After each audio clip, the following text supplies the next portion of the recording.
picks. We have first round draft pick is Evan Ingram, tight end from Mississippi. Second round pick is Dalvin Tomlinson, and he's a defensive tackle from Alabama. We have the third round pick, Davis Webb, quarterback out of Cal. And fourth round pick is a running back, Wayne Gallman out of Clemson. And we have fifth round pick, Avery Moss, defensive end, Youngstown State. And the sixth round pick is Adam Bisnawadi, offensive tackle from Pittsburgh. So let's start out with you, Bob. How do they fit with the team's long-term plans and their current style of play for the Giants? I believe that they get about a B or a B plus in the long-term plans area, and as far as style of play, I think they're going to get an A or even better. I think some of the complaining about the draft, why didn't they do this, why didn't they do that, was related to the fact that the Giants try to stick to getting players that fit their style, the scheme, and also that fit in the management team's long-term plans for the Giants, because that's part of their job, is to manage the money and the players to see that they never have a lull. And Ingram is not a perfect need pick, but he's a guy that's going to provide what they were missing last year on one of the things they were missing last year on offense. Tomlinson is a guy that plugged the hole left when Hankins went with the Colts. Davis Webb, I'll skip for a minute. Gallman is the running back to help with. He's a very he's a running back that knows how to do everything that a running back should know how to do, and so he's a plug and play player that will give them the running back variety that they've been missing, I believe. Moss, he may or may not make the team. He's definitely a pass rusher. He's going to have to learn how to play the run. And Bisnawadi, he's basically the only actual left tackle, other than Wheeler, who is a free agent pickup that they got after the draft. And these players, I believe, all have a shot to make the team and fit in right with the flow of the Giants that's been set up by Jerry Reese and his management team. And I'll stop there. I'll just say about Davis Webb, and I'll talk about him when we at some later time. Okay. Brian, what's your take? I'm pretty much up there with Bob on that.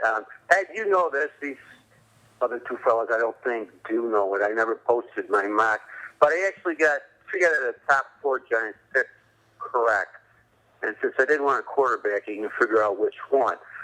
But that being said, that doesn't make me smart. It's kind of like being lucky at the track. Because we all know that the draft is a crapshoot. I tweeted that out. Ed gave me a like on that. I absolutely loved the Evan Ingram pick. He gives them a different dimension to their offense that I don't think that the other secondaries in the NFC East will be able to match up to. He's not an inline blocker, but he's a very good blocker. Gary gave me this stat. He had 59 knockdown blocks last year at Ole Miss. So it's not like the guy can't go after him, to use Gary's term. So I love Ingram. Dalvin Tomlinson, I posted up a link from BBH on him. And the man is an unbelievable renaissance man. I stopped counting at 12. The different attributes and accomplishments he's had, any one of which would make a parent very, very proud. I just, really like the Tomlinson pick. Davis Webb, we're going to skip right over that. Gallman, very good running back, gives them the kind of guy that they were looking for. Avery Moss and Bisnawadi. Moss gives them a shot at a pass rush. Bisnawadi was very highly rated going into the season. kind of dropped down a little bit. I think there was an injury issue there, but as Bob pointed out, he's a left tackle, and we're kind of thin at that position. So they worked to swap to snap him up as he was the best left tackle that was left. So I think that's a pretty good accomplishment. I give a Giants I give him an A-. It would have been an A, and that's why it's not. You can go back around 3 on that. But like Bob, I'll hold off on that comment until we get around to that subject. Okay, thank you. Rich, what are your comments on? All right. On Ingram, I think I want to look a little bit. I always try to look at how are they going to fit in the team. And Ingram, I don't have any really current giant or past giant that would compare to him, but Jordan Reed, the tight end, H-back from Washington, is probably the best comparison. I think this year in his role, I think he's going to be a backup to our 33-year-old Brandon Marshall. Marshall had some injury issues last year. He's 33 years old. I think that, you can't count on him being 100% healthy. And if he goes out, you're back to that. Right. Eli's looking at all his receivers being just 6 foot tall. So I think he offers up some nice backup to Brandon Marshall, who also came out today and said he's only planning to play 2 more years. So, here's your other big, tall, wide receiver. I think he can take the top off of defense going straight up the middle with that 4.41 speed. And, it gives him a little more dimension in terms of doing some 4 receiver sets or 2 tight end sets. As far as Tomlinson, I think he's an excellent replacement for Hankins. He's almost like a Hankins clone, although if you use the old young Elvis or fat Elvis analogy, it's the young Hankins before he put on a little bit of weight and sort of lost a little bit of his quarterback sacking ability. Davis Webb, I guess I'm in the minority. I kind of like him, and I think that he's going to, I wouldn't be shocked if he makes it all the way up to the number 2 in camp. I don't think it's what I expect, but it wouldn't shock if he actually pushes and becomes in backup this year. Mm-hmm. I think almost certainly he'll be the number 2 quarterback going forward. Gallman, I consider him somewhat of a slightly better Derek Ward. He's sort of the can-do-everything running back. He's just going to give you carries. He doesn't have breakaway speed, but, I think his strong suits are, I see a lot of patience in his runs. A lot of young running backs just charge the line.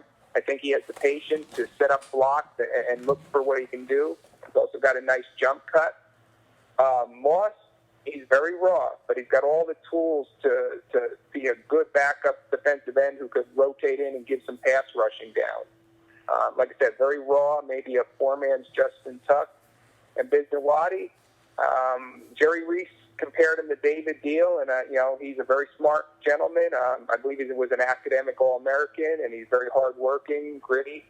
He could be a David Deal type tackle guard combination. Okay, thank you, Rich. I'd like to touch a little bit more on Davis Webb, but maybe not now. So let me just give you, I guess, my take on this draft. And I'm looking at this as the Giants needed to improve their offense, and this is what they did. Maybe not necessarily the offensive tackle position or the offensive line, but with the picks that they did pick with a tight end and a running back. The backup quarterback we'll talk about later. I think Evan Ingram is going to make a very, very big contribution on this team. Maybe not all this year, but I think we'll see him for many, many years to come. And you did mention, Rich, Brendan Marshall is only playing 2 more years. He should have a very productive year. Hopefully he stays healthy. Hopefully he doesn't have a lot of drops, which traditionally that's what he's had a problem with that. But I think they're looking to get this offense off and running. If you take a look at the free agents that they picked up at the end of the draft, after the draft, 11 of them were on offense. And they did pick up, a few wide receivers, some offensive linemen. There's an interesting fullback pick. We'll discuss that later too. But I think they felt that their defense was strong enough. And they did replace Hankins with Tomlinson, who's, like you said, very similar to Jonathan Hankins. But this is a guy who could also play the 3 technique. and he might fit better. But they need to stop the run because that's what Dallas has done very well.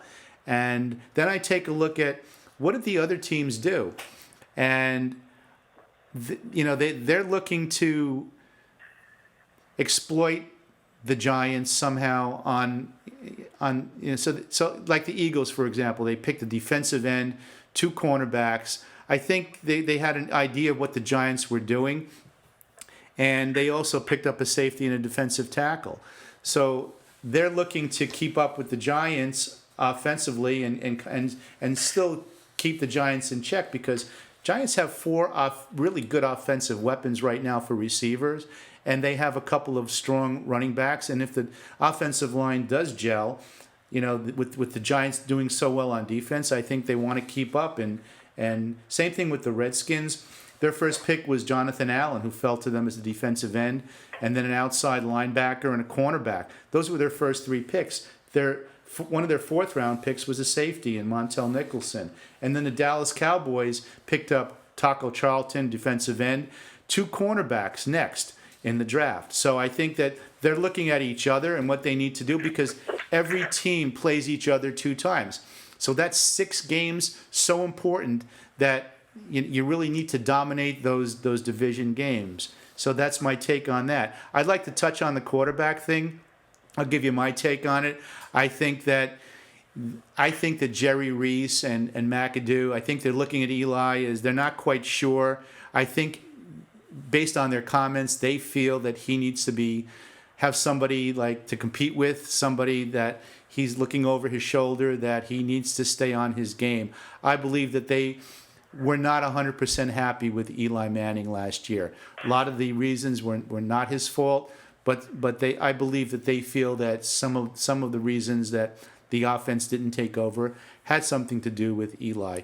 They also know that he is getting up in age, and only they know if he's diminished a little bit in his skills. I haven't seen it on the field at all. I know some people claim that they've seen it. Some people say no.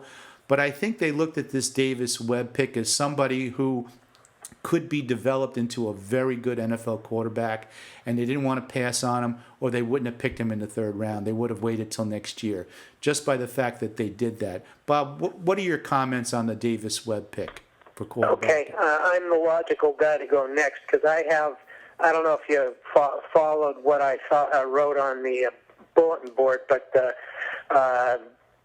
I believe that there's another possibility. And the other possibility is that the Giants just have a long-term plan for quarterbacks, where depending on the length of the current rookie contract that the backup quarterback is playing under, they will pick a new backup quarterback every so many years, because they have the good fortune of having a starting quarterback who never has gotten hurt, luckily, and he's been on the team a lot of years. Okay. And my theory is there's a possibility that there's a possibility that in addition to what you said, or instead of what you said, they decided it was time to get a replacement for Nassib, because obviously they're not going to re-sign him, so it was time to get another quarterback. Why in the 3rd round, not the 4th round? Well, because I looked at who was picked after Davis Webb, and they picked him at the 23rd pick of the 3rd round, and there were 43 picks in round 3. So there were 20 more picks after their pick in round 3, plus they didn't have they had a low pick number 34 in round 4. Good point. So there's 20, it's 30, it's 54 picks in between. So they had to decide how they were going to maneuver themselves into position to get a quarterback. And I just think that if they really felt Eli was losing it, they would have fought with Kansas City or somebody to get up in the 1st round and get the guy that they certainly wanted. No matter what they tell you, I think they had Webb probably in the second as a 2nd round pick. But in any event, they had him behind at least one other quarterback. and the guess is Mahomes because McAdoo went down there to see his workout, and McAdoo didn't even talk to this guy. So there's two ways of looking at it, and I think we both stated our case for, and it could be a combination of both, or something we've never thought of. Well, to move up, that's what I think. they would have to have given up a third-round pick, so they would have given up their first and third and taken somebody else's first.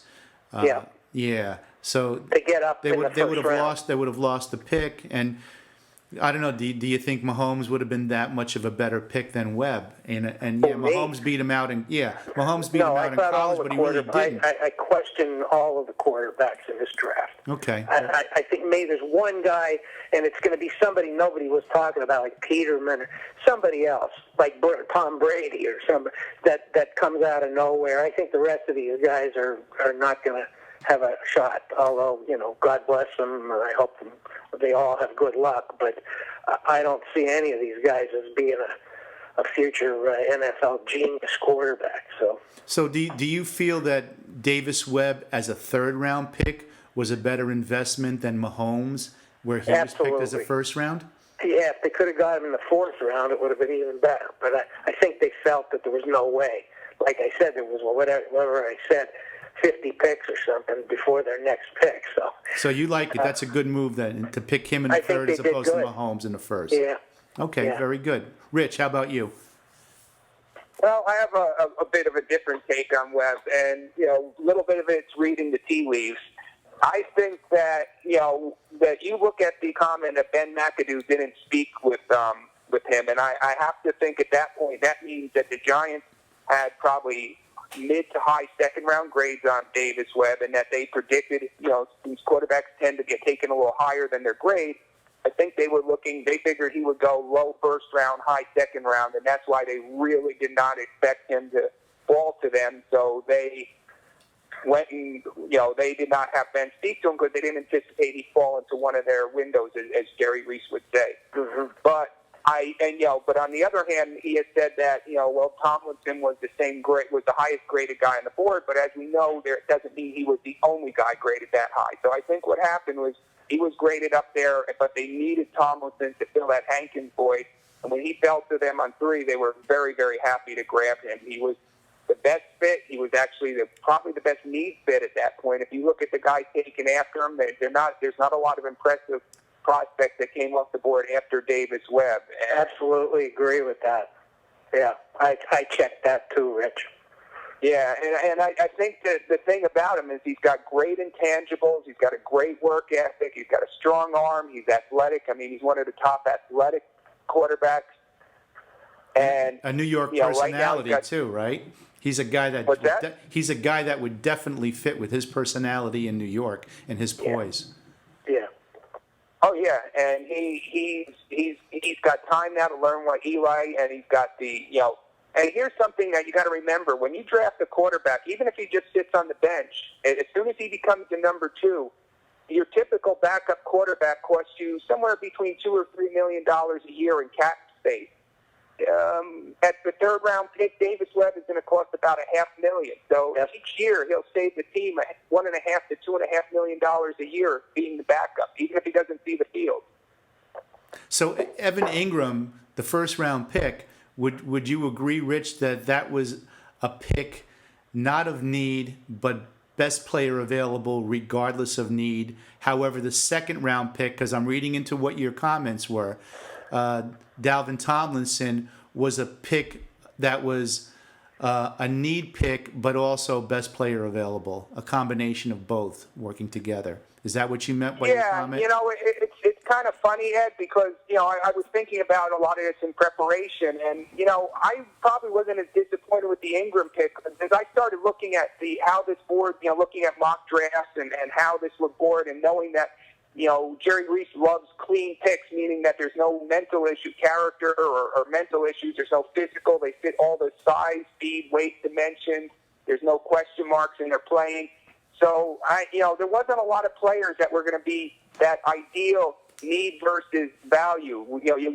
Everyone loves that when it falls just right, where you get that, really great player that fits a desperate need. But watching how the odds of how that draft was going to play out, I didn't see that happening. And I think Ingram was a nice pick. I mean, it's more maybe of a could use the improvement versus a true need, but I think he's a good player. I think he'll be a good weapon for the team, and how good a weapon will be on the coaching staff. But I think, and as far as Tomlinson, I think that was that ideal, connection of value meets need. I think that he was, as Jerry Reed said, is their highest rated player, and it was in a perfect position of need.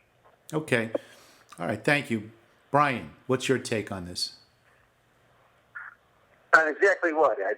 On the quarterback Webb, David, that pick at the third. and Davis Webb. Okay. Well, my own feelings aside, I wasn't watching the draft live. I was following it on the board and chat room. But from what I got was the Giants, when that pick came, that selection came up, they took no time at all. They ran right up to the podium and put the name in. So it's pretty clear to me that the Giants weren't just looking to draft any quarterback, but that they had this guy targeted. And when he fell that low to them, what they thought was that low, they snapped right at him. So from that point of view, I don't disagree with the pick. I thought that maybe we came a year or two early as far as quarterback goes, but I'm not running a football team either. As far as the player himself, he's a pretty good player. I mean, he's done some good stuff. He went to Cal, so we were staying with the Giants take, the propensity of late to, take smart players. He certainly has a great work ethic. He's not afraid of New York. So we'll see how he works out. But, Eli is, just turned 36. So I think that overall, it's a good pick. I just didn't think this was the year to pull a trigger on that. I was hoping they were going to take an interior offensive lineman. Isaac Ezziata was still around then, and, he may have helped out. But let's see what happens here. Oh, well, Brian, you're a cap guy, okay? And Eli Manning's contract ends in 2019. And that year of 2019, his dead cap hit, to my recollection, again, I don't have anything in front of me, is a $5 million cap hit, which is not horrible to eat if they had to, for something, if something happened. They're definitely, I guess you would agree that they're not going to go for a quarterback next year. So what do you see happening this year with quarterbacks? They have Josh Johnson, Eli Manning, and they also have the quarterback from the Jets. What's his name? Geno Smith. Yep. And now they have Davis Webb. So I'm thinking that you have Manning and Webb definitely. Will Geno Smith go on the pup? And what will they do with Josh Johnson? How many quarterbacks will they carry this year? They're going to wind up at some point, I think, carrying 3. Do you think that if they look at Webb and would they just go with 2 quarterbacks? What do you think they'll do? Oh, no. First of all, you have to go with past history, which is not a big body of work as far as Ben McAdoo as a head coach, but he carried 3 quarterbacks last year, none of whom was a third-round pick, a developmental rookie. So they absolutely will go with 3. Webb will be he's the quarterback in training, so to speak. So it comes down to Josh Johnson or Geno Smith. Smith has an injury history. We don't know where that's at. On top of that, Josh Johnson has a history with Mike Sullivan, the offensive coordinator. I'm sure that's why he was here last year. So I think those 2 fight it out. I think there's a pretty good chance that on game day that one of them may suit up as opposed to Webb, at least in the earlier part of the season as he's growing into the professional system, particularly the professional system that McAdoo runs. But, yeah, they go 3 quarterbacks, and it's going to be, obviously, Eli. It's going to be Webb. You don't use a number 3 pick and then cut the guy. And so it comes down to Josh Johnson and or Geno. Possibly one of those 2 go on the IR, but why would you? That's just a waste of money. Okay. So, yes, 3 quarterbacks, and it's down to 2 guys fighting it out. All right. So let's go into the likelihood of players that are drafted contributing to the team this year. It's pretty obvious that the first 2 draft picks are going to contribute. Let's take a look at the last 3. And, Brian, I'm going to stick with you. Do you think Adam Bisnawadi is going to compete for a job? Do you think Avery Moss will be in the rotation, or if he's going to play just special teams because Aquara and Odigizua would be the backups? And how much of a contribution do you see Wayne Gallman making as a running back in this offense? So just touch on those three players for me, please. Well, let me go in the opposite direction where you want, and I'll start with Gallman. I think Gallman and Paul Perkins will get the lion's share of the carries for the Giants. It'll be a two-headed monster. I love Richie's analogy. Who the heck was it? Derek Ward. Very similar kind of. Are you there? Yeah, I'm here. Somebody hit buttons. Okay, guys. Something's buzzing on here. So I hello? It's not me. It's not me. Not me either. Somebody's touching phone buttons. Not me either. So Okay. so we have a ghost Okay, on. let's A ghost let's caller. move on. So ahead. I got Gallman. I think he'll get maybe about 40% of the carries. So he'll be a significant part of the offense, particularly in the red zone. So he was a terrific pickup. I liked him. I had him targeted, and we got him. So, that was a satisfying pick on day 3. Avery Moss, the Giants need another defensive end. I think the Odigizua era is coming to a close before he sent out those rather bizarre tweets. He hasn't developed it all in a very big thing, and I keep track of this last year. Even before JPP got hurt, I like to look at snap counts, and he wasn't getting any snap counts on the kick coverages, as opposed to Aquara was on basically all of the kick coverages. Now, if you're a backup defensive lineman and you're not out there playing on kick coverages, that means your team doesn't think a whole lot of you. He started out, doing some defensive tackle work on the 2016 version of the 4 aces. But after a while, he lost out on that, and Devin Kennard started taking that spot. So I kind of think that he's gone. I'm with Rich. Avery Moss is a kind of a diamond in the rough player, but I think he can contribute. So I would think that he's probably going to make the squad. Adam Bisnawadi, we just talked about him a little bit. He's a big, tough kid. He is also a left tackle. He was highly thought of going into the draft. Kind of dropped a little bit stock-wise in 2016, mostly because of questions about his run blocking. But I think that maybe Dan Connor with the illness may have resulted in a drop-off for the running game at Pitt. But Bisnawadi, especially since he's a left tackle, he could very well make the roster. And in between the three, he and the two top free agents that they signed, I got Chad Wheeler from the USC and Jessamine Dunker, a guard from Tennessee State.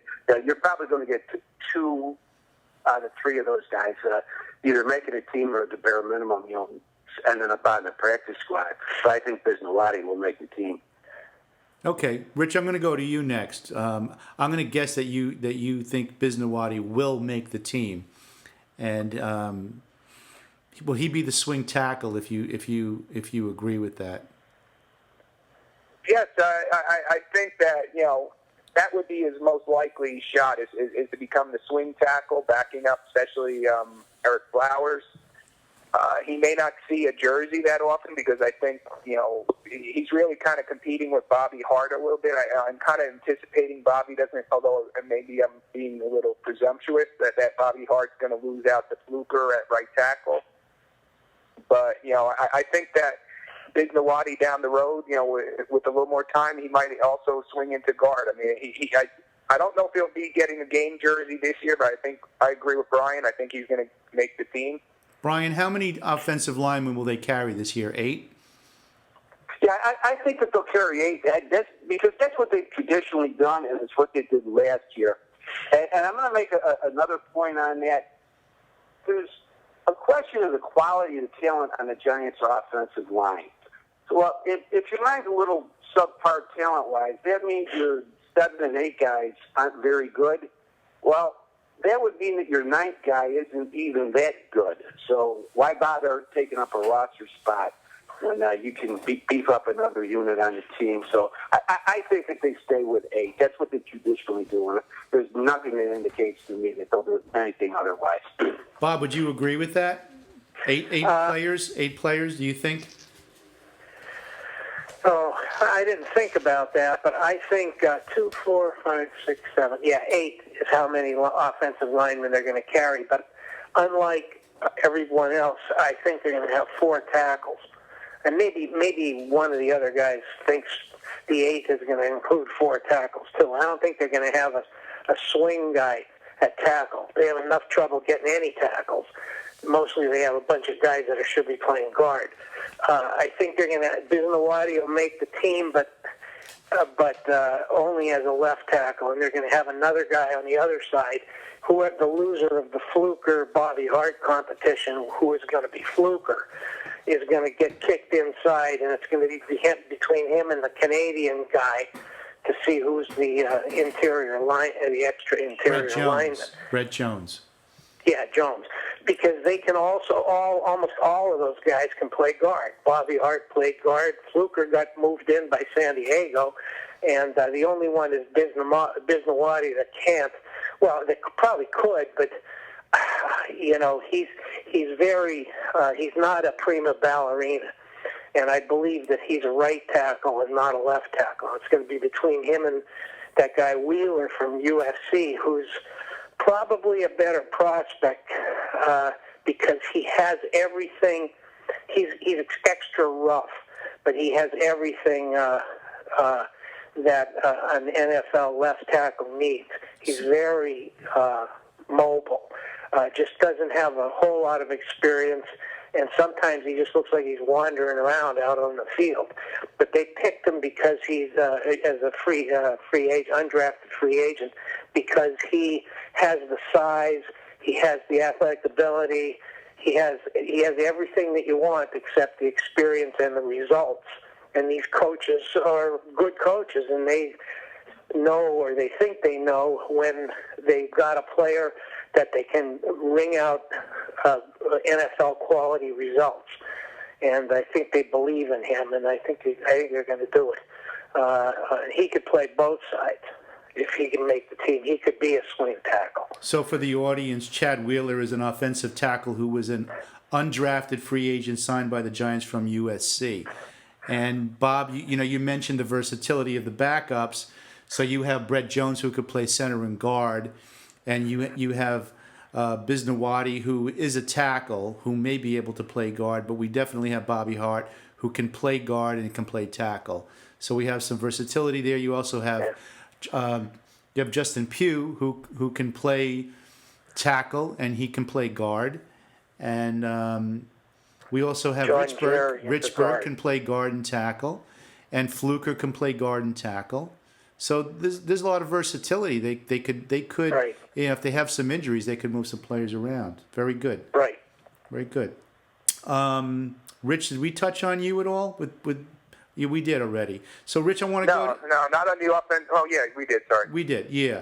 So, Rich, this is a good question for you. Name 1 or 2 key players that were passed over by the Giants in making their selections, primarily in the first 3 rounds, or the first 3 rounds. Let's stick with that. All right. Well, I'll tell you, and it's just kind of swinging back to what I was saying with Ingram. After they did Ingram, I looked at the next 10 picks. 3 cornerbacks were drafted, and I don't think after the Giants having pretty much 3 starters, I think it would have been unusual for them to draft a cornerback in round 1. A safety, again, not a real need position. 2 rushed outside linebackers better suited for the 3-4. 1 defensive end in Taco Charlton, who went to the Cowboys, who, again, might have been someone the Giants might have considered. But, again, with 2 high-paid free agents and manning the 2 defensive end spots, a little bit of an unusual pick. So that really left 3 interesting prospects to cast over. Njoku, who is, again, a tight end who is very athletic, similar to Ingram in that way, a little taller, a little bigger, might have the potential to be a better blocker, but isn't particularly better at this point. And Njoku is less polished as a route runner. it was Ramchick, the offensive tackle. I think many people kind of would prefer. Myself, I was never a big Ramchick fan because I just thought there were too many red flags. He only had 1 year at a high level, and in that 1 year he hurt his hip, and there's some real questions about his passion for the game. And the other interesting prospect that passed, and he went all the way down to San Francisco, is Reuben Foster, the middle linebacker out of Alabama. Pretty speedy, but and pretty good, very good, but there was a lot of reports after the draft that a lot of teams had taken him off their board because of his shoulder. He had some shoulder surgery, and there's some that question whether that was a successful surgery. In round 2, when they drafted Tomlinson, I think that everyone will point to, after Tomlinson, 2 really good offensive, the last 2 offensive tackle potential year 1 starters, and Deion Dawkins and Taylor Moton, they both came off the board shortly after the Giants drafted Tomlinson. So, by drafting Tomlinson, the Giants missed out on the last 2 offensive tackles that they could have taken. Beyond that, you had, in the 3rd round, you had Webb, and as I mentioned earlier, not a lot. I mean, there might have been a good opportunity to pick up a second-string cornerback maybe, or running back Foreman. He was probably pretty good, and there were a couple of defensive tackles with question marks. So really, after Webb, there wasn't. I don't see a huge, a great prospect that they passed over to draft Webb. Okay, thank you, Brian. What players are on the hot seat now as a result of the selections that the Giants made in the draft? Who's on the fence right now that might lose a position, in your opinion? Well, I think you may see Bobby Hart might be in some trouble on the offensive line as far as right tackle goes. Fluker is going to be on the Giants this year, right? Whether he beats out Hart or not. Hart is, I think he's played better than he's given credit for. He's just a kid, but there may be some competition going there. If one of the free agents makes the squad, that would be the final 53. I would think that probably Bobby's the one who goes. Brett Jones is going nowhere. He's the only backup center on the team, so he's going to make the squad. They just signed John Jerry to what I thought was, the wrong contract, but they did, and it's a starter's contract, so he's going to play. They have to let Eric Flowers, sink or swim before they do anything else. And, of course, Richburg and Pugh are going to stay where they're at. So Bobby Hart, as far as offensive line goes, along some other lines, Will Tye. I'd be kind of surprised. Yeah. The Giants would probably have to keep 4 tight ends in order to keep Tye, and he just doesn't offer the kind of thing that you want out of a 4th tight end, which is usually a guy who's a really good blocker. Ingram's going to, eat up all of his pass catch opportunities. And I think Jarrell Adams is going to get more and more snaps. Right. Developing good blocker, and he was a pretty good pass receiver at South Carolina also.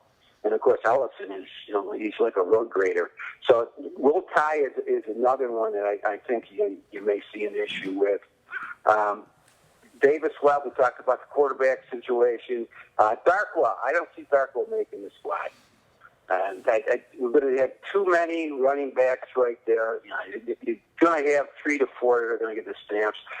Orleans may make the team because he's a pretty good specialty team player, but nonetheless, he's, in my mind, on a bubble. Remember, he got caught and then brought back on a more cap-friendly 1-year deal. So I would expect something there. And I mentioned O'Diggy, Kevin, an issue also. I just don't see O'Diggy making. He's really shown nothing, and he's also, my indications, I talked about snap counts on specialty teams, kind of tells me that the team doesn't really see him as a long-term deal. And I would not be surprised at all if Nate Bear and Michael Thompson, neither one of them make the team.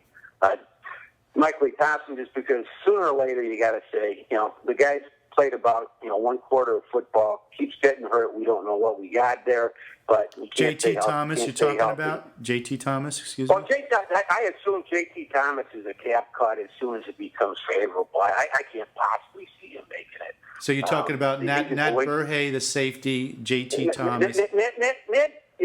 Ned Burhay, because of the concussion issue. Right. Now, I really liked it when he was drafted, but I mean, they're starting to pile up. And he just, comes back and he goes out on another one. And I just think for health purposes, the Giants are going to, fish and cut bait to use old terminology right there. So you may see somebody like Jadar Johnson, who was the free agent safety from Clemson, come in and take that fourth pick. Remember that Andrew Adams was an undrafted free agent last year and ended up starting 13 games. So, they're going to need a fourth safety if they don't go with Berry or Mike Lee Thompson. So I think both of those are on the bubble also. And, of course, J.T. Thomas, forget it. They're just waiting for the most favorable time to, how it's going to save them in a cap hit. Okay. Hey, Bob, do you have a list of the undrafted free agents handy for yourself? Yes.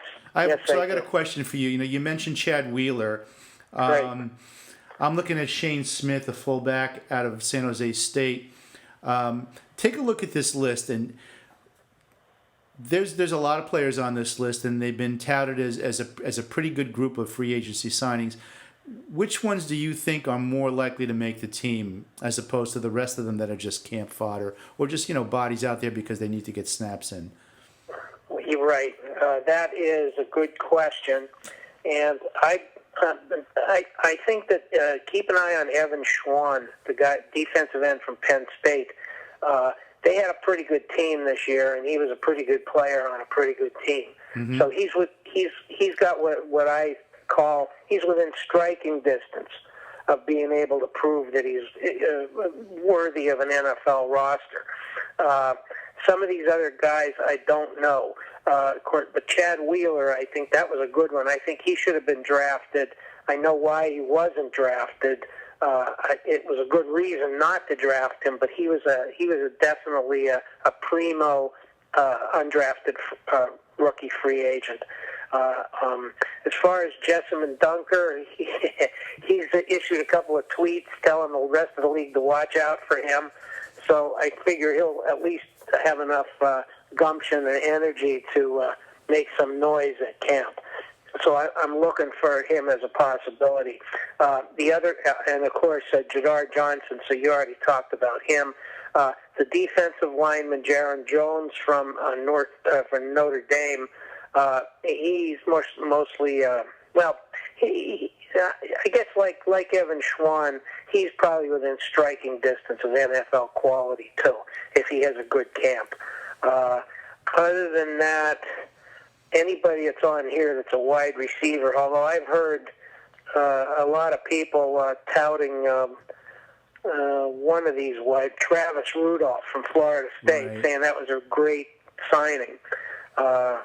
It's going to be hard to make the team as a wide receiver. If anybody, I think you're going to find maybe two guys on this list that are wide receivers that are going to get cut by the Giants and immediately picked up and catch on somewhere else. Well, I got a question for you. Could you just hit on something key there with the wide receiver group being so it's tough. So Dwayne Harris, is he on the cusp? Oh, I did not put him. It depends who else they have, and I don't know these undrafted free agents, and I certainly don't know which one of them are going to get on the team, although at least two are probably will. Just the odds say that the chances are good of that. I'm not sure which of these guys was picked because they're special teams players. Some of these guys may be kick returners and punt returners. That would increase the likelihood that the Giants are at least trying to set up a scenario where they could release Harris, one of my favorite players, if they needed to. In other words, because a different returner plays a position of greater need for depth than wide receiver. Because Harris is not just a return guy; he's great as a special team tackler and getting to the ball carrier too, right? Right. On punts. Beg your pardon? On punting, on punt returns. So he's out there. That's they get that kick in the coffin corner. He's the one downing it down, right? Yeah, yeah. Believe me, he's one of my favorite players. It's going to be tough to get rid of him, but he's expensive. So if it comes down to money, It would he be might Tavares King more than likely, right? That's on the cusp. go. Right. Yeah. Okay. Rich, any comments on that? Do you have a guy in there in that free agent list that you love? I just want to. I'll go over a couple of my thoughts on. A lot of them have already been mentioned, but Chad Wheeler. I mean, you have Chad Wheeler and Jesse Dunker. Both of them were mentioned, by Jerry Reese before they even were officially announced. That's how excited he was. But the other thing you have to look at is, why weren't these two gentlemen? I mean, it was a bad draft in offensive lineman. How did they go through the entire draft without getting drafted? So Chad Wheeler, while he is very talented and could be a left tackle prospect, he did not test particularly well. He was sort of on the bottom percentiles in the combine. He also had a meltdown at some point where police had to come, and he was either on drugs or alcohol or intoxicated, and they had to use beanbag rounds to subdue him, and he had to do some mental counseling. Jessamine Dunker, he had some, there's some questions on his strength and questions on whether he has life skills, as what the scouts were questioning.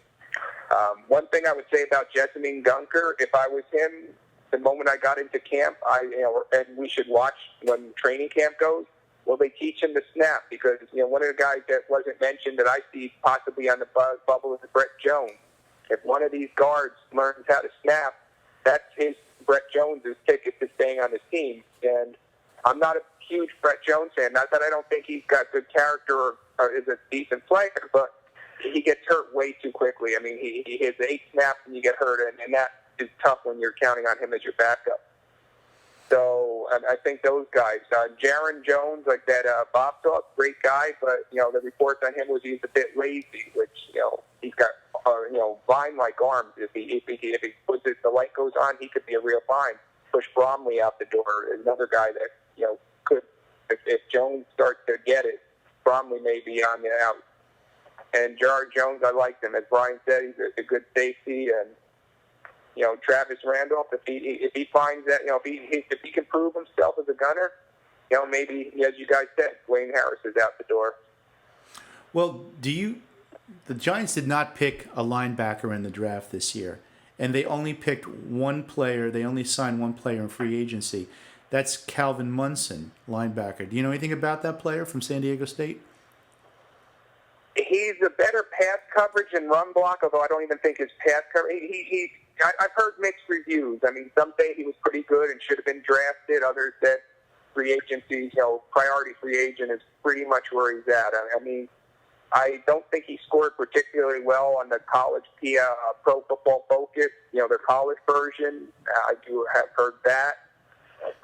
For those who value those scores, that's really all I've really heard about him. And it's possible that J.T. Thomas doesn't get cut.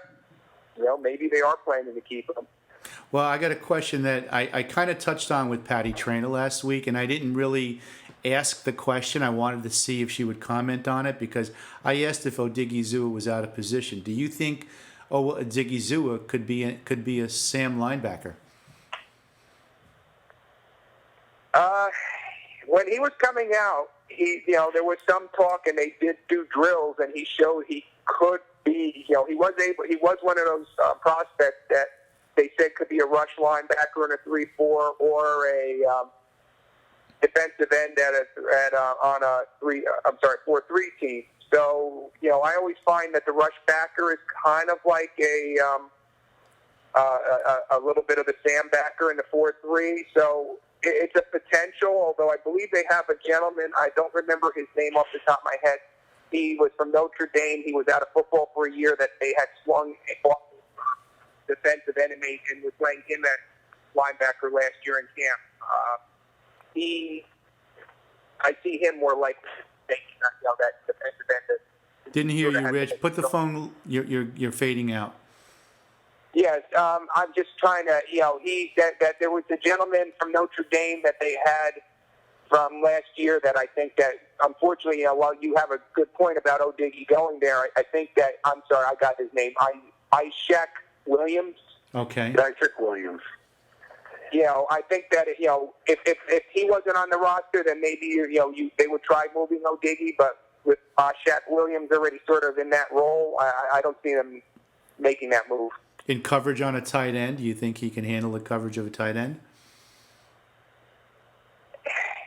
He's got pretty good speed. Again, he didn't do a lot of that in college, and it is a skill that's got to be learned. So, So after the 2 answer is years, probably no. no. Yeah. Okay, Brian, your thoughts on this?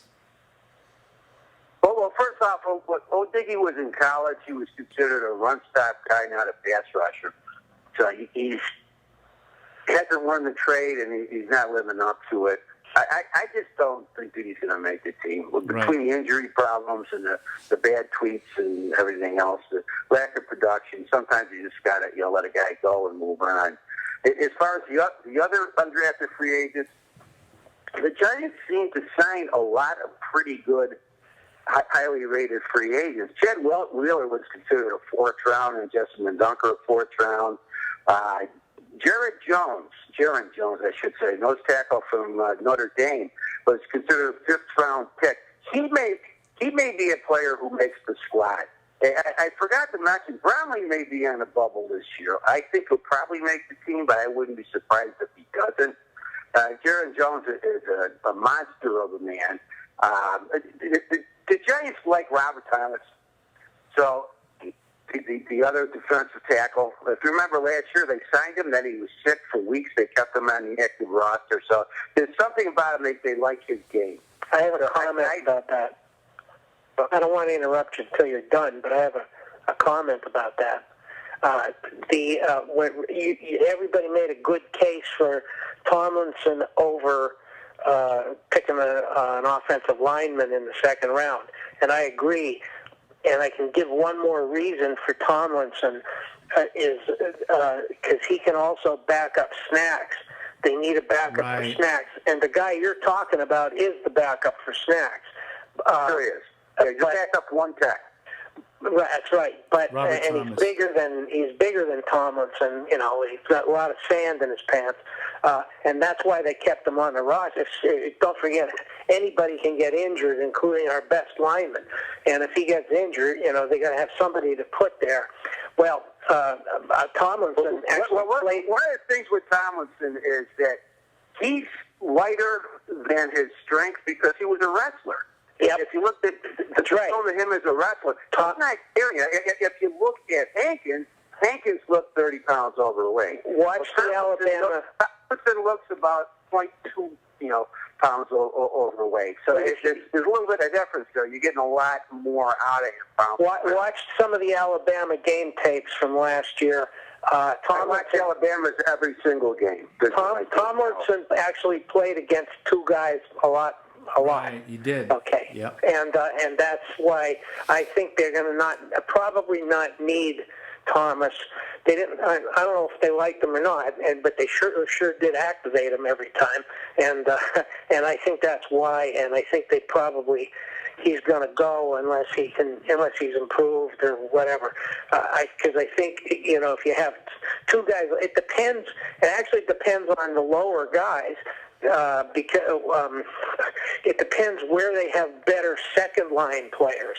Okay, if they're better, if he's a better player than, let's just say, I don't know. Here I'm looking at the roster. Bromley, I guess, or Jordan Williams. He's also on the roster. It depends where they think they have a second tier player that's strong. If Bromley's the strong guy, then they can get rid of Thomas because Tomlinson can back up Harrison. You see, but if Thomas is a better player than Bromley, then they need somebody else, like maybe one of the free agents, like the guy from Notre Dame, Jaron Jones, like you said, to be the second. Yeah, Bob, they won't carry any more than four. But they need two or three that can play each position. Well aware of that part of it. And Thomas, I think, yeah, he was the backup nose tackle, and Bromley was the backup three tech guy on it. They really had three guys that could play the one tech guy in that thing. But I'm not saying it's going to happen. I said the possibility is there that it could. Yeah. And Jaron Jones, he's a mountain of a man. And like everybody we've been taking from Notre Dame or Giants draft, they're like, 20, 21-year-old. They're still babies, and they develop into good pros and can last for a long time. Yeah. I think the Giants get good free agents because they have a reputation of the free agents making their team. Just last year, Andrew Adams made the team and started 13 games. That's a great point. Romeo Okwara came in when JPP went up, but he was getting a lot of time before that. And Roger Lewis turned into a great gunner. He was the number 3 or 4 receiver on the team, caught a couple touchdowns. Well, when other free agents were already mad because they didn't get drafted, looking for a team to hang on to, they said, "Well, I can go to the Giants because they're going to give me a fair shot on this thing." And that may be why you always seem to do pretty well with free agents. Yeah, I agree. I think that's a good point. Although you can make an argument for the reverse, that a free agent that felt slighted by not being drafted would look for the worst possible team to try to catch on with because he might figure his chances are better. You know what I mean? Like the team with the least depth would give you a shot too. So there's an argument on both sides, but I agree with Brian. So, Rich, I have a question for you. No fullback. They're carrying 3 quarterbacks. Are they going to sacrifice the fullback position again this year? This guy Shane Smith have a shot? They're going to bring someone else in, or is it Ellison? Who's going to fill the role of fullback or are they not going to have one? Well, I'm anticipating that Ellison is going to be the fullback. He played a little fullback up with the Vikings and in college. He's kind of that tight end fullback hybrid. And as you said, we're carrying. If we weren't carrying 3 quarterbacks, then that free agent that you mentioned, the tight end would be a good option. Nice to have one in here, and perhaps he's being carried into camp just in case something happens to Ellison should he get hurt. I don't think that that Ben McAdoo really wants to have to go in again. You remember last year the 2 fullbacks got hurt. They didn't have so they were forced not to have a fullback, and they lost a good amount of their playbook. So I think Ellison's their first choice, but the other one sort of in case of injury break glass, he'll be the best. He could fulfill that role. So Alalad's NFL scouting services actually, I'm looking at their depth chart for the Giants, and they have Ellison listed as a fullback, and then as Ed pointed out, this guy Shane Smith, who I don't know much about, from San Jose State, except that he's a solid, built well and could play fullback. That's a set. That's the competition for Ellison in camp. So the other guy who's possible that nobody's mentioned yet is Sean Drawn, and Draughan. Right. Yes, and I mentioned how to spell his name because it doesn't sound like that. And also, nobody's mentioned him. He's on the roster, and I believe he is big enough. I don't know what the Giants think, but to me, he's big enough to attempt to play fullback. So they have 3 guys. One thing I wanted to add about Shane Smith is that he threw up some 30-some-odd on the bench press. He was in Eric Flowers' territory, only at 244 pounds. Wow. Hey, maybe that's the guy. You need 2 because one of them's bound to get hurt, and if they don't, then you just have to cut one of the guys, and they're not going to cut Ellison. So Shane Smith went, but maybe the practice squad, or who knows. Not every team uses a fullback, so they can be careful. Maybe can let him become a free agent without losing him. Who knows? Good point. Well, to make a point here is we always talk about the Giants and Green Bay offense. Well, Green Bay carries 2 fullbacks. That's true. But it depends who plays special teams. They're a very, very intricate part of their offense. You know, they just don't use them as running, as lead blockers, but they run and they throw to their fullbacks. So I wouldn't be surprised, and I was going to mention this until I did it. Shane Smith is the only fullback on the roster right now. Yeah, he sure is a big, strong guy. Yeah, he was undrafted, was probably going to go undrafted, but fullbacks really do get drafted. They're like long snappers now. But he was actually the 8th highest rated fullback in the draft. So there's a possibility that he does make the squad. Ellison is not a fullback. He does some H-back stuff. He may line up in the backfield, but he's a blocking tight end more than anything else, although it may mix and match. He's the opposite of what Will Johnson was last year, the guy they tried last year. He was a fullback who did some tight end. And there was talk, and I haven't heard anything on it recently, that they may be interested in re-signing him again. I don't know if that's going to happen or not. That was his own tweets talking about that sort of thing. And like if they need to free up a roster spot, they could. Evan Ingram could really fulfill a role of a wide receiver or a tight end, so that could be a way to free up a roster spot. Yeah, yeah. And like Bob said, Shane Smith could go to the practice squad, and, he chances of him being picked up would be slim.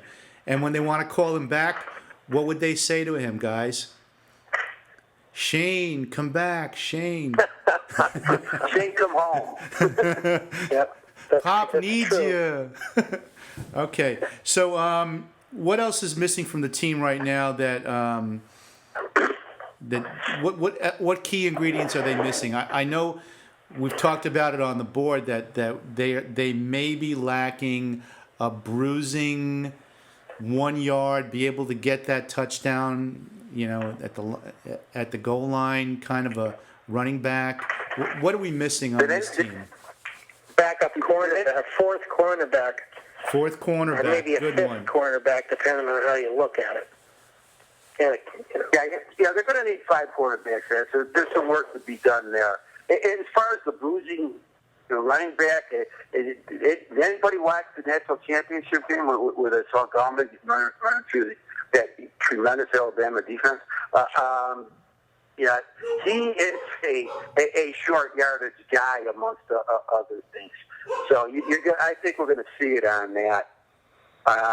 So I agree. We probably, we'll see what's going to happen with the offensive line. We certainly need help at quarterback. I think they need a safety, and long term, especially at linebacker. We could use 1 or 2 players on that. What do you think, Rich? I think that, like I said, power back, Blount would be an interesting prospect. I forget when the cutoff is, somewhere I think in June. I think the Giants are mindful. They don't want to sign too many players because they want to try to get a comp pick for Hankins, loss of Hankins.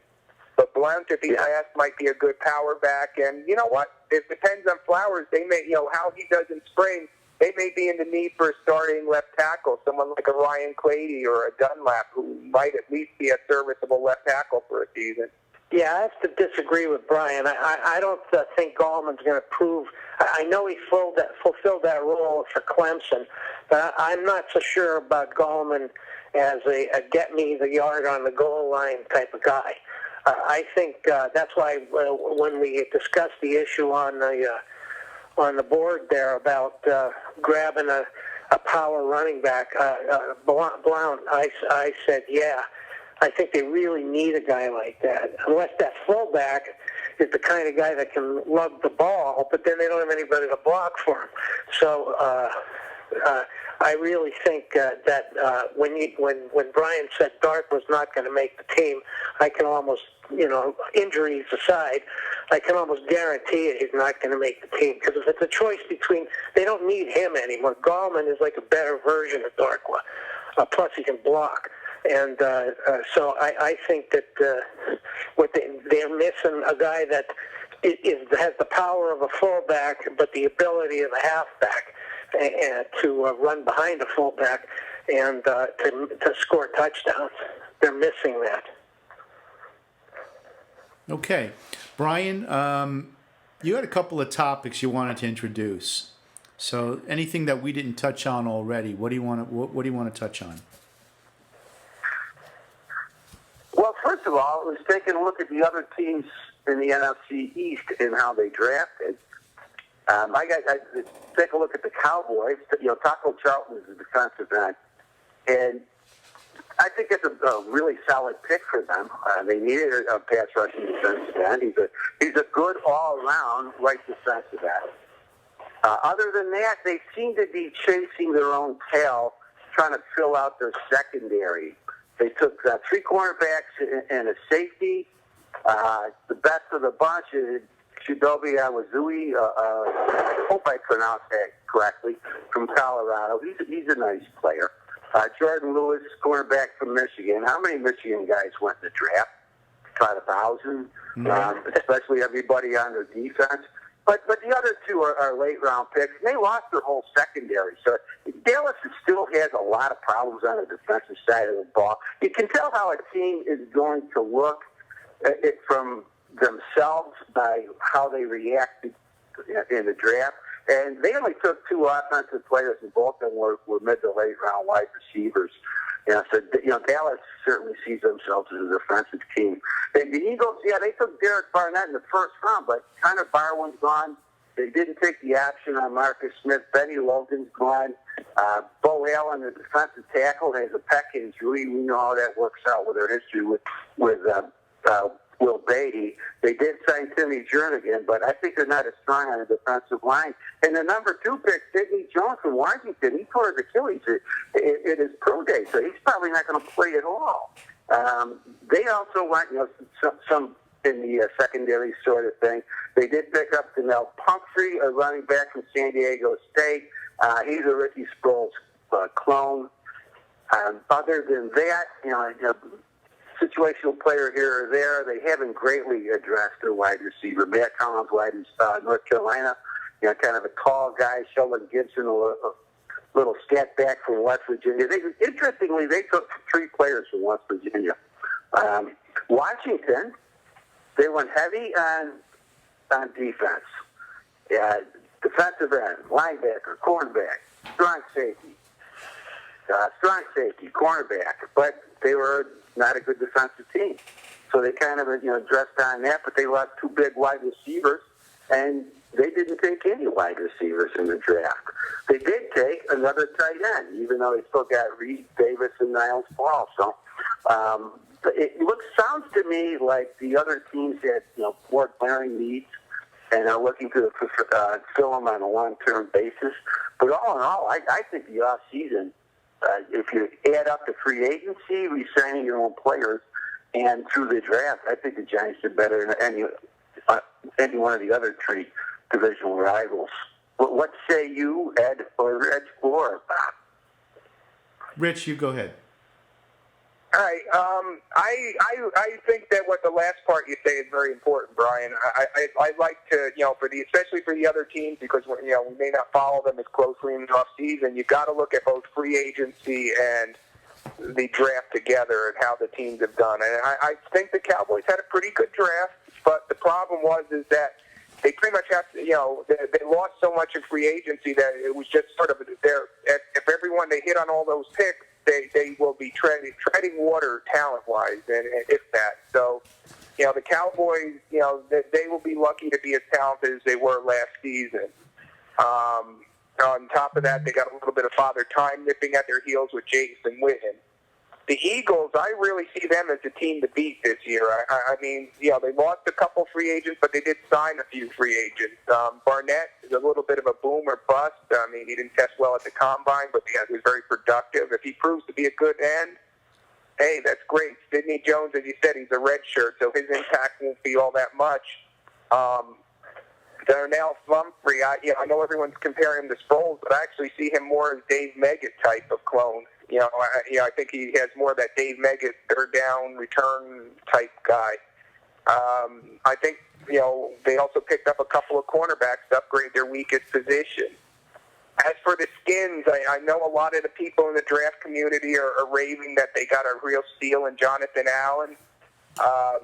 He had some questions about his arthritic shoulders, and he also did not test well at all at the Combine. I know some fans like to dismiss the Combine as just the underwear Olympics, but And for a lot of players, the combine measurements really don't mean a whole lot, or for even scouts. It's when you're on one extreme or the other, and he tested very poorly athletically, enough that, a lot of teams may look, I believe that is why he dropped. Not that he was a steal, but he dropped because he tested just that poorly.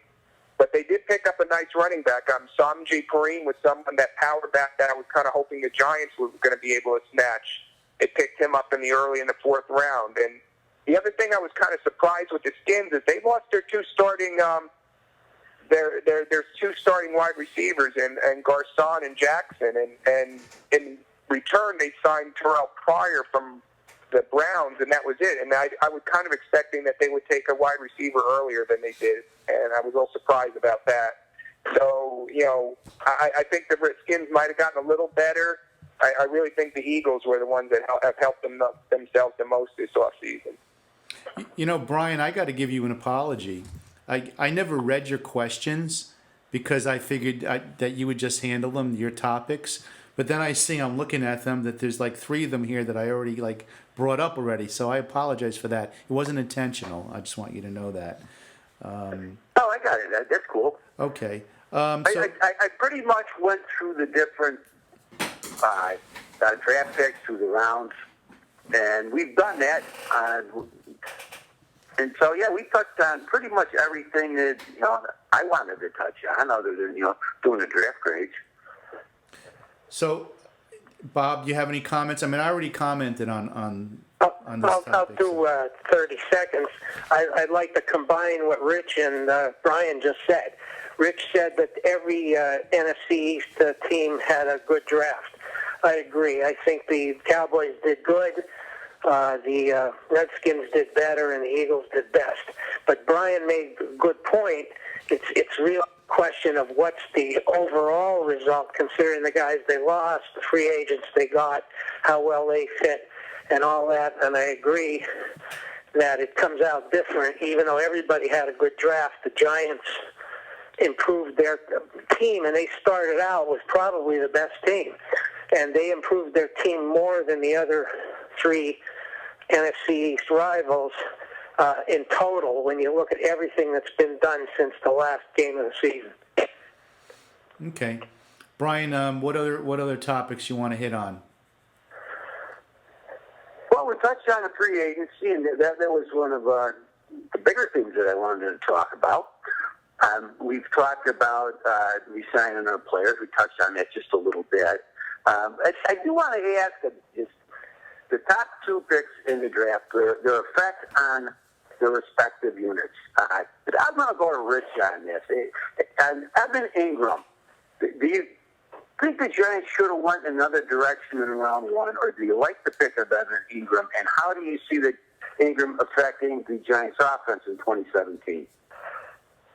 All right. I think I kind of laid out a little bit that I didn't see a perfect match of need and value in round 1. But, as far as a role and his impact, I see it almost sort of, I think a good parallel would be Eli Apple last year. I mean, the Giants, raised some eyebrows when they drafted Eli Apple. They're saying, well, you already have 2 starting cornerbacks. How is he going to be an impact? And I see Ingram in a similar role. I see this as a chance to play some more 2 tight end sets. I think that, even Brandon Marshall, should he stay healthy, he is 33. Do you really want him to take every offensive snap, or would you like someone who's got a similar size that you can sub in?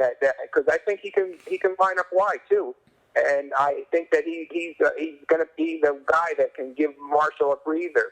And you know what? And when they play those 2 deep safety roles, where that seemed to stymie Eli in the offense last year, it seemed like Shepard couldn't take the top off or stress those 2 safeties. I think Ingram is going to be that guy who can stress those safeties and make them kind of pull away from that more conservative 2 high safety looks. So I think he'll have a pretty good impact. As far as Tomlinson's impact, I think his impact is going to be about preventing the Giants' defense from getting a lot worse. Hankins had an important role in that defense. That's why they gave him a very a good contract offer, which is kind of surprising because they already had spent a lot of money on the other 3 positions, so it was kind of surprising. But I think that shows just how important that they felt that Hankins' role in that team was, that they were going to put themselves in a little bit of cap jeopardy by offering him a big contract. So I think Tomlinson is going to be a perfect replacement and be able to do everything Hankins did, and it's going to be a critical role. So I think that was a very important draft pick for the Giants for their defense not to get worse. Very good. Ed, you go next. Well, I love the Evan Ingram pick. I love it because they picked the best player available and not at a position of need. And I really believe that in the first round you need to do that. And everything that Rich said, I completely agree with. Just any tight end that has 4.4 speed at his size is going to be a mismatch. He's going to be a nightmare for defenses. Dalvin Tomlinson, I like the pick a lot. I think he's got versatility. I think he can be the one technique. He could be the three technique. I think he's a guy that could be in there for 3 downs. But I also have some reservations because I believe the defensive tackle position is a player that needs to develop. And I don't know, he may not be strong enough. I don't know that he is, or if they got him on a weight program, like right away. I also think that it's a little different in the pros, and I think that they have to work him in. So I think Jay Bromley and Robert Thomas are players that are going to have to be in there, and they're going to have to take snaps. They really don't have another veteran presence that they could put in there. So I see Jay Bromley as the starter, and I see them working in Tomlinson. However, you know what? I would be thrilled if this kid gets it and he can play from day one. We'll have to see. We'll have to see what happens with that. Bob? Okay, I want to say in response to what Rich said, I think the reason for the more than generous offer to Big Hank was because of the doubts about the backup players, and also they follow it up with a round 2 pick where they could have tried for an offensive lineman.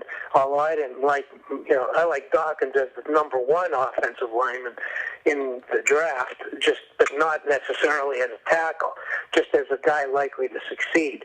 I think Tomlinson, they lucked out that he was there because he was somebody they wanted to take anyway, and it was a lucky thing because, like Rich said, the defense would not, with Bromley as the starter, I think the defense is not quite as good as last year.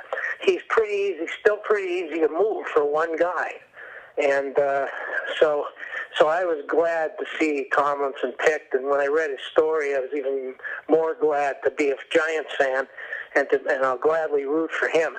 As far as Ingram goes, I agree with Ed. He was the best player there, like Rich proved by looking at the guys taken after him. Those guys are no way those guys, anybody that was taken except maybe Reuben Foster, and the next 10 guys taken after the Giants pick, none of them is going to contribute to their team more than Ingram. He's going to be out there in crucial situations. And although he's going to, I do offer this one caveat. He's going to have to learn the offense, and I'm sure he can. So it might take a while, and he might not be a starter at first, or if not a starter, he may never be a starter. But in any event, they're not going to put him out there until he knows all the options and all of his blocking assignments, and he can execute them. So it's just a question of, will it be starting at the beginning of the season in my mind, or is it going to take till about the bye week before he starts playing a bigger role? But once he does, assuming they can be fortunate enough to make the playoffs again, I think every Giants fan is going to be glad to see Ingram out there playing for the Giants in the playoffs. So, Okay. do you want to go into the graphs, the picks now, or do you want to? Do you have something to add to that, Brian? Yeah, going to add to that, Ed. First of all, I think the Giants wanted Ingram pretty much from the get-go. They knew they had to up their offensive firepower. The reality was that O.J. Howard was never going to be there when they picked, and the best position to upgrade the team was at tight end. And between Njoku and Evan Ingram, well, a couple of things there. The big knock on Ingram is that he's a quote-unquote not a blocker. Well, he's not an in-line blocker, but he's actually a very, very effective downfield blocker. I mentioned earlier, I got the stat from Kerry that he had 59 knockdown blocks last year, which is quite impressive. And the other thing is, Njoku is not really a blocker either. He's got a body that he may be able to build the frame out where he will become one, but he's not any more of a blocker now than Ingram is. And another thing that stuck out with me with Njoku, I got this stat reading through one of the scouting reports. About half of his offensive production as a receiver, both receptions and yards, came on passes that he caught behind the line of scrimmage. Pretty much a lot of bubble screen stuff and screens and things of that nature. Really not what the Giants were looking for out of a tight end, or like I like to call him an offset tight end, where you're not really a slot man. You're a couple yards off the tackle, maybe lining up a little H-back-ish. So Ingram will start from day one, as far as the tight end goes, in my book. And I think he'll have a heck of an impact on the offense. One thing that stuck out was watching the other teams draft. All three of the teams in the NFC East drafted strong safeties. It tells me that they all see that they're going to have problems covering tight ends. And I don't think they did it because the Giants drafted Ingram. I think they did it because all of the teams have really good tight ends. They're going to have to be able to cover them. Cowboys, Eagles, and Washington all have great tight ends. And their units are, that's just like the bread and butter of the receiving corps. So I think that at this point that says to me that they think that their safeties aren't very good at covering tight ends. And so I could see Ingram having a heck of a time on that. As far as, I don't know, Bob or somebody said that, the question if Dalvin Tomlinson is strong enough, take a look at the video of him pinning a guy in knife. Yeah. That's one strong man. I think that the quote-unquote not strong enough thing comes from, again, that he could weigh more because he as a wrestler, he doesn't carry a whole lot of body. He was playing 285, yeah, he was wrestling. To 285 he was wrestling. And, yeah, he was 25 pounds smaller than he. Yeah, throwing people around like rag dolls. And I really, like I said, Alabama's my team. I watch him every week. This guy is a really good football player. And I do see him starting from the get-go. Brian, he might be the smartest player to ever play football for the Giants. Oh my God! Yeah, I mean, he went out. He got offered an academic scholarship from Harvard. He graduated in 5 semesters with a degree in finance. So everything about him, I really like. I have a next-door neighbor, Brian, whose daughter went to Alabama. She graduated last year, and I went down and I said, the Giants picked a guy, and he majored in finance. That's easy, right, in Alabama, because they have a lousy program. And she got really angry at me and gave me a half hour's earful about the fact that they have a strong program in finance, and finance is one of the hardest majors, and it is. Absolutely. Yeah, and believe me, this guy must be he's probably going to go to Wall Street, so he's so lucky to come to New York. He'll probably go to Wall Street and make a lot more money than playing football eventually. Howie Cross was Dean's List finance major at Alabama, graduated in 3 years. Yeah. Howie's a pretty smart guy. Yeah. So I like Tomlinson a real lot. I think he's going to be an impact player for the defense from the get-go. And I'm very, very happy with that pick. At this point, Ed, do we want to grade the Giants draft? Yeah, because, we're getting into an hour and a half now, so I think we have to wrap it up. So sure. Why don't you start out, Brian? Go ahead. Okay, I'm going to give the Giants at this point, and it's not because I'm a homer. As I mentioned before, they picked the players that I was looking for up front. So I'm going to give them an A minus, and it's only because of the Davis Webb pick. Not that I don't think that he's a good player and may well become a very good quarterback in the NFL. I just think it was a year too early, and we may have been able to use that pick for something else that high up. But otherwise, I give them an A minus, and I give their whole off season an A. I mean, they started out with a really good team, and it had some things that needed to be addressed, and they pretty much addressed all of them. Next. That'll be Rich. I'll go because it's fast. Okay. I agree with Brian almost to a T. My minus is not because of the quarterback. It's because I think that Moss and maybe Biz, neither of them might be able to make the team because the team is too good. It depends on Odigizua and there's other defensive ends we didn't even talk about that are going to make some noise and may keep him off the team. I'm done. Rich? I have a very similar grade. I mean, I guess mine is a B plus. I'm just not a big A guy for a draft. I mean, there's still a lot. Drafts are still a bit of an unknown or crapshoot. But off season, I'd say an A. Like Brian said, I think between what we added in off season and what we added in draft, this team is better than the one that left Green Bay last year. All right. I look at it just from the draft as a B, and the reason for that is because of the Davis Webb pick, who I think is a good pick, but I think it held us back possibly picking another position. I think what they did in free agency was very good, bringing in Brandon Marshall, a tall, physical receiver, bringing in Ellison, a blocking tight end who could also catch the ball. So I think combined it would be like an A minus total. But I think that they really are taking a chance at offensive tackle. And I think that they really have to take a good hard look at who that fourth cornerback would be. And they do have free agents that they're working with on that. And then I'm looking at the backup safety. So we do have a very good, strong safety in Landon Collins. And then we have Darian Tomlinson, right? And Thompson. Yes.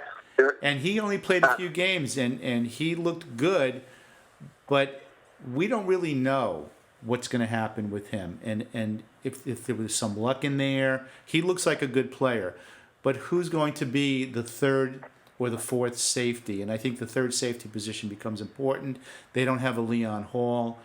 And I look at that Green Bay game when DRC went out and how that position was exposed. So I do have concerns that they didn't cover all of their bases, but I do have confidence in them. I think that if they strongly feel that what they have on the team in the offensive line, that they're going to get through this season, I feel confident in them. You know what? There's accountability that goes with this. For them not to bring in a free agent tackle and they're going to trust Flowers, they really have to know that he's going to do the job. And I guess it's going to come down to Fluker at right tackle or Hart. I do question, the last two picks as to whether they could start or not, or they're going to be rotational players, or so it's really a question mark. So I do rate them as an A minus. Any final thoughts, guys? Start out with Brian. Well, it kind of wraps it all up. Just giving the grade, we talked about the draft with the free agency, the team evaluations, overall upgrade in talent. I like it. I think they're a better team than they were. They came out of Green Bay, and they were a damn good team at that point. So let's see what happens. But I'm very much looking forward to it. Okay, Bob, your final thoughts? Everything Brian said, and I will add, but I think that their records are going to be 10-6 this year instead of what I just think they have a much harder schedule, and unless they're really, really top-notch team, it's going to be tough to match that 11-5. That's a good point, and there's a lot of competition. I think our division is going to be stronger also. Besides the Dallas Cowboys, you have the Eagles and Washington. Did a lot of work on defense. Rich, your final thoughts? I'm just going to address, you had mentioned some of the concerns that defensive back and just a couple players that I think we want to keep an eye on. And one of them is cornerback Michael Hunter. We watched him in camp last year, and I thought he looked pretty good. I thought he was a little young, and a year of seasoning would help, and they kept him on the practice squad. I wouldn't be surprised if he looked much better this year and could be your fourth cornerback. And at safety, kind of a little during the real quiet, those street free agents, they brought in Raheem Moore. At one time, he was considered like the second best free agent available at free safety. He was signed by the Houston Texans. It didn't work out. I don't know whether he got happy with that money or what, but he had a couple of good years in Denver, and you know what? He could prove to be a nice depth type safety for the team. Okay. Rich, when do you think we're coming back on podcast again? When would you like to get back on? You want to do it after minicamp, during minicamp? You want to do it before training camp, during training camp? What do you want to do with this? Well, we could probably do one after the mini camps. We'll get a little idea how these players are going to be used. I mean, we've kind of been speculating on how they're going to use these guys, so we might have some good stuff then. Okay, that sounds good. All right, so we'd like to thank you for listening into our podcast. You can pick up our website at giantsfans.net. You can pick us up on Twitter at Big Blue Huddle, Facebook, The New York Giants Big Blue Huddle. So on behalf of Bob, Brian, Rich, and myself, we want to thank you for listening into our podcast, and we'll see you right after minicamp. Go Giants.